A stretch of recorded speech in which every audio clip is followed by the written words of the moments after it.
And so you have that come in and they filter among the churches, but then they leave because those are the ones with the Antichrist spirit. Those are the ones that went out from among us because they were never one of us. Then you have the apostates, of the ones that had the seed sown in them, but the cares of the world entangled them. And then you have the tares. So really interesting facts on the tares. Of course, they look alike. Again, I said that. But also they share the same elements, so the same nutrients, they share the same benefits, they share the same affliction, the heat, the wind, the cold, all of that. The fact that a tare in the agriculture language is called a bearded darnel, really interesting. Bearded, covered, hiding.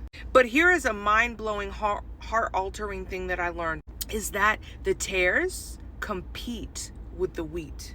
And they do that to try to take as much ground and to poison the soil underneath where people cannot see. They try to take over. And this is why there has to be a harvest time. Because if there was not a harvest time, then the tares would actually completely poison the wheat.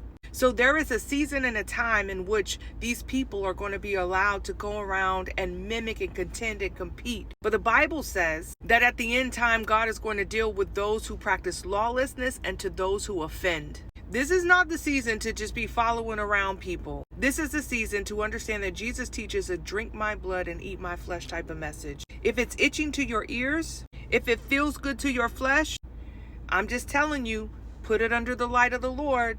Yes, he came to give us a hope and a future, good and not of evil.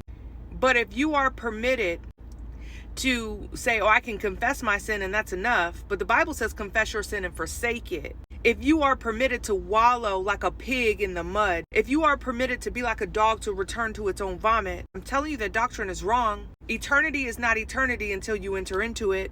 Why are we supposed to be on our guard? Because the devil roars around like a roaring lion seeking whom he may devour. Why does the Bible teach us not to go to sleep?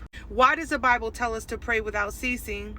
Why does the Bible tell us to put on the full armor of God? If we're not at war for anything, if we're safe, if we got our exit ticket while we're in the land of the living, and we could never be pulled astray again, why is the Bible telling us to live a certain type of way, to be on guard? Like, it doesn't even make logical sense to just assume that you can just say your prayer of salvation and just let the Lord do everything. The Bible says, wash your hands, O you sinners. Not come here, baby, let me wash your hands. We have a sense of accountability. Choose this day who you will serve.